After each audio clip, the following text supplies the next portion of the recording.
The July Arizona sun mercilessly heated the concrete walls of the Red Rock Correctional Facility. Diane Frost stood at the panoramic window of her office, watching the monotonous movement of the inmates in the courtyard. 23 years in the penal system had taught her to value order above all else. The massive clock on the wall read 6 in the morning. The warden's day traditionally started 2 hours before the general rise. She loved that time, the only moments of silence when she could review reports and prepare for the new day. A knock on the door broke the usual morning routine. Sarah Martinez, the senior warden on the night shift, appeared on the doorstep. Her usually immaculate uniform looked wrinkled, and her eyes read anxiety. "Ma'am, we have a problem with the new transfer. Turner is refusing to work in the laundry room." Diana wrinkled her nose. The work rehabilitation program involving inmates from the men's prison had been her personal initiative. The success of the project could secure her promotion to regional director. "Bring him to me," she ordered, returning to her massive mahogany desk. 10 minutes later, accompanied by 2 guards, Michael Turner entered the office. A tall, trim man in his 40s, with a tenacious look in his brown eyes and a faint smirk on his lips. His orange jumpsuit seemed too new against the worn furniture. "Leave us," Frost nodded to the guards. After waiting for the door to close, she gestured Turner to a chair. "Mr. Turner, I understand that adaptation takes time, but our program is a chance to shorten the time. Working in the laundry room isn't a bad option." Turner slowly lowered himself into the chair, keeping his eyes on his supervisor. "This is a cozy place you have here, Miss Frost. Can I just call you Diane?" "To you, Miss Frost," she retorted. "Back to your refusal to work. You know, I've heard a lot about you. Arizona's Iron Lady, model prison, minimal infractions, impressive." Diana felt a chill run down her spine. She could hear the implicit threat in the way he said it. At that moment, there was another knock on the door. A gray-haired man in a rumpled suit entered, holding a worn leather briefcase. "Detective Donovan, State Police," he introduced himself. "Routine inspection of the conditions of confinement. Hope I'm not interrupting anything?" "Not at all," Diane stood up. "Mr. Turner was just leaving. Think about what I said." As the prisoner was led away, the detective settled into a chair, pulling out a notepad. "New guy? Transfer from Tucson, work rehabilitation program. Interesting idea, keeping men in a women's prison?" Donovan jotted something down. "Aren't you afraid of trouble?" "We've got it under control." Diane walked over to the coffee machine. "Coffee?" "I wouldn't say no." The day was slowly gaining momentum. The jingling of keys and the shuffling of feet echoed through the hallways. Somewhere in the back of the building, the buzzer for the elevator beeped. Dr. James Porter was finishing his morning rounds in the infirmary. Gray-haired, with a neat beard and kind eyes behind glasses, he'd worked here the longest, 15 years now. "How's the new guy?" Sarah Martinez asked as she looked in. "Healthy as an ox," the doctor shrugged. "Just kind of weird. Kept asking about the bosses, about procedures. They're all curious at first," Sarah grinned. "Then they get used to it." By noon, the heat had become unbearable. Diane was going through some paperwork when the secretary's voice came over the conference call. "Miss Frost, there's a Detective Donovan here to see you. He says it's urgent. Send him in." The detective looked alarmed. "Miss Frost, I have some questions about the Turner case. His translation. There are inconsistencies in the documents." Diane felt her mouth go dry. "What kind of inconsistencies?" "Strange coincidences in the dates, and the characterization doesn't match the severity of the crime. It feels like someone deliberately cleaned up his record." "I'll look into it," she said firmly. "It's my job to keep track of the paperwork." When the detective left, Diane stared out the window at the glowing plaza for a long time. Somewhere in the back of her mind, she knew this was only the beginning of the trouble. Turner was more than just a prisoner. He knew too much, and that made him dangerous. That evening, circling the empty corridors, Sarah Martinez noticed a light on in her supervisor's office. Diana was still working, bent over papers. An untouched cup of cooled coffee stood on the desk. "Rough day?" Sarah asked, taking a seat across from her. "The usual," Diana rubbed her temples. "Just a lot of work. You haven't been yourself since that Turner guy showed up." "Don't make it up. Just tired." Sarah wanted to add something, but kept silent. Through years of friendship, she'd learned to recognize when Diana didn't want to talk. Night descended on Red Rock, covering the prison walls with a black blanket. The spotlights on the guard towers burned especially bright in the darkness. Somewhere in the distance, a dog howled, answered by another. In his cell, Michael Turner lay on a narrow bunk, staring at the ceiling. A faint smile played on his lips. The plan was beginning to work. The night shift at Red Rock was always special. The silence, broken only by the measured hum of the ventilation systems and the occasional footsteps of the guards, gave the illusion of calm. But Diane Frost knew that it was at such moments that the most dangerous plans were born. The next morning, the first thing she did was call Dr. Porter. The gray-haired medic appeared in her office holding a tattered medical chart. "Have a seat, doctor. Tell me everything you've been able to find out about our new ward." Porter settled into the chair, adjusting his glasses with a familiar gesture.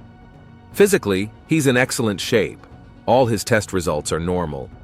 But there's something interesting about his psychological profile. "I'm listening," Diana pitched forward. "You see, people like Turner, they have a way with people, manipulators of the highest order. During his inspection, he'd tried 3 times to elicit information about the inner workings of the facility. He was particularly interested in the security system." Diana felt nausea rising to her throat. "That's just normal curiosity for a newcomer." "Perhaps," the doctor shrugged, "but he was interested in 2 specific details, like the schedule of rounds on the night shift, for example." After the doctor left, Diana sat motionless for a long time, staring at one point. The events of the last few days were lining up in a disturbing pattern. Turner's appearance, the oddities in the paperwork, Detective Donovan's heightened interest. Her musings were interrupted by a call from Central Dispatch. "Miss Frost, we have a situation in the laundry room. Turner's making a scene." When she arrived on the scene, Turner was standing leaning against a washing machine with security guards lined up in a semicircle around him. When he saw the supervisor, he smiled the same smile that gave her goosebumps. "There's our Iron Lady," he stretched out. "I was just telling the boys what an interesting control system you have here." "Everybody out," Diana commanded quietly. The guards looked at each other, but obeyed. As soon as the door closed, Turner's smile grew tighter. "You know, Diana, I've been thinking, maybe I should share my observations with Detective Donovan. I'm sure he'd be interested in some of the peculiarities of the local leadership." "What do you want?" Her voice sounded muffled. "For starters, a transfer to a more comfortable cell, and a review of my case. I think you know the right people." At that moment, footsteps were heard in the hallway. The door opened, and Sarah Martinez appeared. "Is everything okay?" she asked, shifting a wary look from Diana to Turner. "Yeah, we're just finished," Diana straightened. "Take the prisoner away." Returning to the office, she found Detective Donovan there. He was standing at the window, looking out over the prison yard. "You know, Miss Frost, in 20 years on the job, I've learned to sense when something's wrong," he pronounced without turning around. "And right now, all my instincts are screaming danger." "What do you mean?" "Turner. His transfer, his documents, his behavior. Something is amiss here, and I intend to get to the bottom of it." "Do your job, Detective," Diana replied coldly, "and I'll do mine." The day was slowly slipping toward dusk. Dinner was finishing up in the prison dining room when Dr. Porter approached Sarah. "Have you noticed anything odd about the warden's behavior?" he asked, lowering his voice. "What makes you think that?" "Just an observation. It's as if she's frightened, and Diane Frost isn't easily frightened." Sarah remained silent. She had indeed noticed the change in her friend, but had written it off as stress. Now the pieces of the mosaic were starting to come together in her mind. That evening, as she passed the laundry room, she heard muffled voices. One definitely belonged to Turner. The other...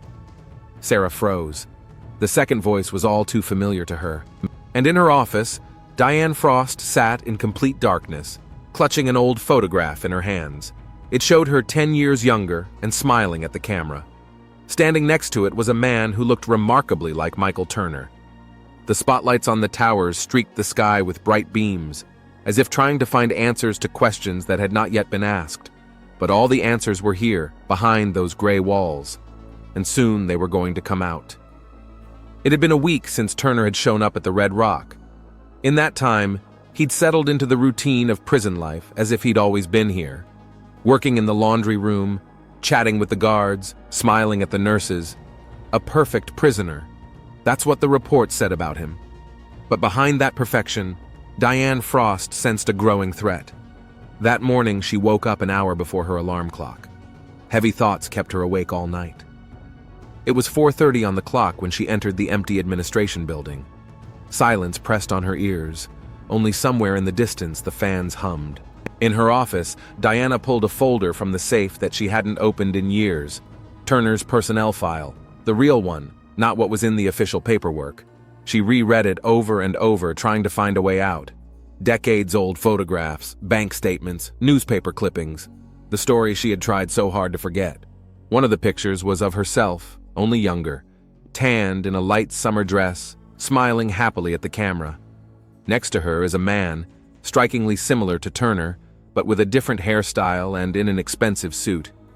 The caption on the back reads, Miami, Fontainebleau Hotel, August 2015. A knock on the door made her flinch. Sarah entered, carrying a tray of coffee and fresh croissants. "You've been here since dawn?" she asked, noticing her friend's tired face. "Did something happen?" "Nothing's wrong, just work." "Diane, I can tell, something's wrong. Is it something to do with Turner? You haven't been yourself lately." The warden slowly looked up.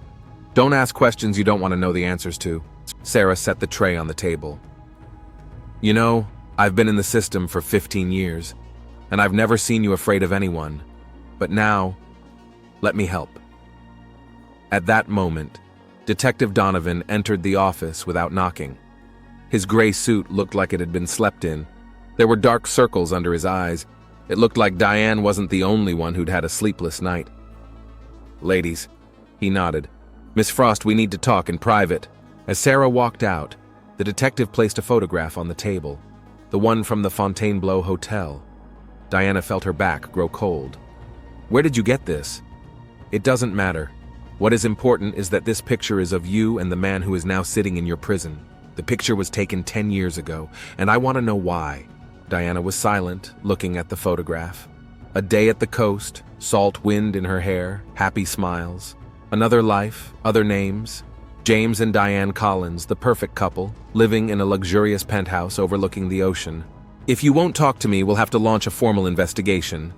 Donovan stepped forward. "What's your connection to Turner? Or should I call him James Collins?" "You don't understand," she said quietly. "It's more complicated than it seems." Meanwhile, in the laundry room, Turner was methodically folding white sheets. The work was monotonous, but it gave him time to think. He knew Diana would start making mistakes. Fear makes people do stupid things. A young inmate was working next to him, a red-haired girl named Katie. She looked at him with ill-concealed interest. "Is it true you used to work in a bank?" she asked, straightening another sheet. Turner smiled. "You could say that. Finance is my passion." "And what were you locked up for?" "For being gullible." He folded the sheet neatly. "Sometimes the people you trust the most betray you." Dr. Porter, making his routine rounds, stopped at the entrance to the laundry room. He'd seen all sorts of things in his 15 years at Red Rock, but now he felt something serious was coming. There was something wrong with the way Turner held himself, the way he looked at the guards, the way he talked to his superiors. That evening, Turner caught Diana in an empty hallway outside the archives. She was returning late, hoping to avoid unnecessary meetings, but it was as if he knew where to wait for her. "We need to talk." His voice sounded soft, almost affectionate. "About the past, about the future, about how things could have been." "I won't listen to you." She tried to walk past him, but he blocked the way. "You're going to have to, because I have something interesting for Detective Donovan, like information about where the money from the prison fund went 3 years ago, or about who helped one prisoner escape in 2022. Diana turned pale. "You're bluffing." "Shall we check?" He smiled. "Or shall we discuss terms? I don't want much freedom, and half that money you hid seems a fair price for silence to me." At that moment, Sarah appeared at the end of the hallway. Turner immediately took a step back, assuming an emphatically respectful pose. Thank you for the clarification, Miss Frost. I have no further questions. That night, Diane couldn't sleep. She sat in her office, going over her options. Each one led to a dead end.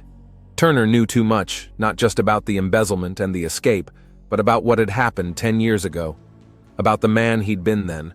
About how they'd planned the pension fund scam. About how she had betrayed him by taking all the money and disappearing. Dawn was beginning to gray outside the window when there was a knock at the door. Dr. Porter entered, unaccustomedly serious. I'm sorry for the early visit, Miss Frost, but I have something to tell you. Yesterday, I overheard Turner talking to one of the guards. He was offering him a large sum of money for his help in organizing an escape. Are you sure? Absolutely. And another thing. He was asking about your schedule, your routes around the prison. Diana felt nausea coming up her throat. Thank you, Doctor. I'll take care of it. The morning began with another visit from Detective Donovan. I made some inquiries, he said without preamble. 10 years ago, a man went missing in Miami. A successful businessman named James Collins. He was never found, but before he disappeared, he pulled a $20 million pension fund scam, and he was dating a woman who looked remarkably like you. What's your point? My point is that Michael Turner showed up right then, like he came out of nowhere, with new credentials and a new biography. And shortly thereafter, one Diane Frost began a meteoric rise through the prison system. At that moment, Sarah literally flew into the office. Pardon the intrusion, but we have an emergency. There's a fight in the laundry room. Turner and 2 other inmates. When they raced to the scene, it was over. Turner was sitting on the floor, holding a towel to his busted lip. The other 2 prisoners were already handcuffed. What happened? Diana asked. They attacked me. Turner grinned with a split lip. Apparently, someone doesn't like my candor. That evening, Sarah found Diana in the archives. She was sitting among old folders, staring into emptiness. What's going on? Sarah asked. I can see it. Something's wrong. Let me help. No one can help, Diana replied quietly. Some ghosts come back to get their own, and sometimes the only way to get rid of them is to... She didn't finish the sentence. Outside the window, dusk was thickening. Machines were still running in the laundry room, filling the building with a monotonous hum. Somewhere in the depths of the corridors, the keys of the guards jingled. Just an ordinary evening at the Red Rock. No one knew this was the last quiet evening. Tomorrow, everything would change. In his cell, Turner lay on his bunk, staring at the ceiling. Everything was going according to plan. Soon, very soon, he would get what he had come for: freedom, money, and revenge on the woman who had betrayed him 10 years ago. And in Detective Donovan's office, a stack of documents grew. Old photographs, bank statements, police reports. A story that had begun 10 years ago in Miami was going to end here, within the walls of Red Rock. And that ending promised to be bloody. Michael Turner's body was discovered in the laundry room at 5:30 in the morning. He was lying between rows of washing machines, face pressed into the blood-soaked concrete floor. A metal pipe, part of the plumbing system, had been torn from the wall. Detective Donovan arrived 40 minutes after the call. By then, Dr. Porter had already examined the body, the area had been cordoned off, and the inmates had been locked in their cells. Time of death is between 2 and 3 o'clock in the morning, the doctor reported, pulling off his bloody gloves. The blow was delivered from behind, with very great force. Death was almost instantaneous. Donovan slowly walked the body in a circle, scrutinizing the floor. Signs of a struggle? Minimal. Looks like he was taken by surprise. Diane Frost appeared in the doorway. Her strict gray suit looked immaculate, as if she hadn't jumped up in the middle of the night on an emergency call. Detective, she nodded. I've compiled all the available information. Turner worked the second shift in the laundry until 23 o'clock. Then he was seen returning to his cell. At 2 o'clock in the morning, he requested permission from the guards to use the restroom. This is the last record of his movements. How did he end up in the laundry room? We're looking into it. The security cameras in that sector were down. Routine maintenance. Very convenient, Donovan muttered. Who else had access to the laundry room at night? Security, maintenance staff, medics in case of emergency. About 20 people in all. A woman in a CSI uniform approached the body, holding a clear bag. "Detective, take a look at this. Found it in the dead man's pocket." The bag contained a crumpled piece of paper. Donovan carefully unfolded it through the plastic. It was an old photograph, the same one from the beach in Miami. Only now there was a fresh inscription on the back. "I'll tell you everything. Meet me at 2:30, laundromat." The detective turned to Diane. "Recognize the handwriting?" "No," her voice sounded steady, "but I'm willing to provide handwriting samples of all the employees." "Don't bother. I already know what to look for." Sarah Martinez caught up with them in the hallway. "Diana, you need to see this. We found a notebook in his cell. There's entries, names, dates, amounts, and documents of large transfers from 10 years ago." "Confiscated as physical evidence," Donovan interjected. "Miss Frost, please come to my office. We have much to discuss." The detective's office was located in the administrative wing. Donovan pulled a thick folder from the safe. "I received a fax from Miami last night. A complete dossier on James Collins and his last known contacts, including one Diane Reynolds, who later became Diane Frost." "What's your point?" "To the fact that there was a major embezzlement 10 years ago, $20 million. Two organizers, James Collins and his mistress. Then Collins disappears and the money evaporates. And then he shows up here under Turner's name. An accident?" "Are you accusing me of murder on the basis of an old photograph?" "No, I'm not accusing anyone yet. But you had motive and opportunity." There was a knock at the door. Dr. Porter entered, holding a folder with the results of his preliminary examination. "I apologize for the intrusion, but I found something interesting. Turner's body showed signs of an injection, probably a strong sedative. He was drugged before he was killed." "Where would one get such a drug?" Donovan asked. "In the infirmary, but access is strictly limited." "Who had access last night?" "Me, 2 nurses, and—" The doctor hesitated. "The warden. Miss Frost has keys to all the rooms." Diana rose slowly. "I think I need a lawyer." "Sit down," Donovan said stiffly. "We're not finished yet. Doctor, you're dismissed." When the two of them were alone, the detective pulled another document out of a folder. "You know what's interesting? The day before he died, Turner requested a meeting with the prosecutor. He wanted to testify in a corruption case in the prison system and name names. That doesn't prove anything." "Of course it does. Neither does the fact that the security cameras went off that very night, or that the sedatives were taken from the infirmary where only a few people had access, or that—" He was interrupted by a knock on the door. Sarah Martinez stood on the doorstep. "Detective, we found a bloody uniform. It was hidden in the laundry room ventilation shaft." "Whose uniform?" "A man's. The size matches security guard Jackson's uniform. He was on duty that night."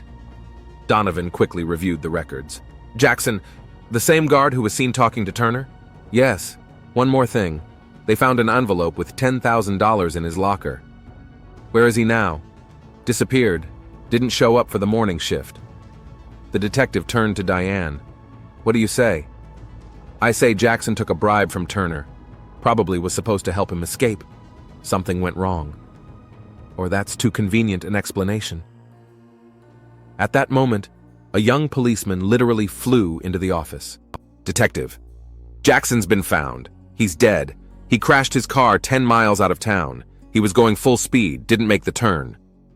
Donovan slowly leaned back in his chair. 2 dead bodies in one night. Too many coincidences. He pulled a tape recorder from his desk drawer. "Maybe it's time to tell the truth, Miss Frost, about what happened 10 years ago, and about what happened tonight."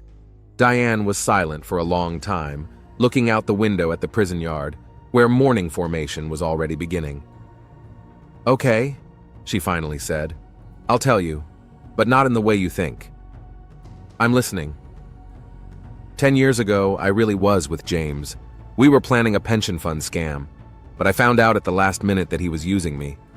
The money wasn't meant for us, but for the Russian mafia. I took it and ran away." "And Turner?" "He tracked me down, wanted to blackmail me, make me give the money, but I spent it a long time ago, on charity, helping prisoners." "And that's why you killed him?" "No, I didn't kill him. Jackson did." "Prove it." Diana pulled a cell phone out of her purse. "Turner sent me a text last night, demanded a meeting at the laundromat. I went, but when I got there, he was already dead, and Jackson was standing over him with a pipe. And you just left? No. I took pictures and videotaped Jackson hiding his clothes. Here. She held out the phone to the detective. Donovan looked through the files. The video clearly showed Jackson stuffing the bloody uniform into the vent. Why didn't you report it right away? Because I knew. You wouldn't believe it. You'd think I hired him. Didn't you? No. Jackson was working for those same Russians. They're still looking for money, and Turner was their agent. There was another knock on the door. The CSI walked in with a new folder. Detective, the forensic results of the blood on Jackson's uniform. And something else interesting. They found documents in his car, correspondence with some Russian organization. Donovan slowly closed the folder containing Collins's case file. Looks like the story is more complicated than we thought, he said. But a lot of questions remain unanswered. It always does, Diana replied quietly. The truth is rarely simple. Outside the window, dawn was breaking. The new day at Red Rock began as usual, with morning turnover and breakfast for the prisoners. None of them knew what drama had played out the night before in the laundry room, or what secrets those gray walls held. And in Detective Donovan's office, there was a new folder labeled Case Closed. But was this really the end of the story? A month later, Diane Frost sat in her office, sorting through the morning mail. The official investigation was closed. Turner's murder was recognized as the result of collusion between a corrupt security guard, Jackson, and a Russian crime ring. The pension fund story remained a thing of the past. Too much time had passed, too little evidence remained. Cold October rain drizzled outside the window. The drops drummed on the glass, creating a monotonous, soothing rhythm. A cup of coffee smoldered on the table, the first of the day, but by no means the last. A knock on the door made her raise her head. Standing on the threshold was Sarah Martinez. The results of the internal investigation came in, she said, holding out a thick folder. It's all clear. The board found no irregularities in the administration. Thank you. Diana took the documents but didn't open them. How are things going in the laundry room? New equipment installed. There's no trace of an accident. They both knew that wasn't entirely true. Traces remained, not on the walls or the floor, but in people's minds. In the tense stares of the guards, in the whispers of the inmates, in the unsettling silence of the night corridors. Detective Donovan came by this morning, Sarah continued. Said they found a connection between Jackson and the Russians. Wire transfers, encrypted messages. By all accounts, they've been tracking Turner for years. Diana nodded. She knew more than she'd told even Sarah. Knew about the secret meetings, the threats, the money that had long ago become a ghostly memory. Dr. Porter entered the office, holding a medical report.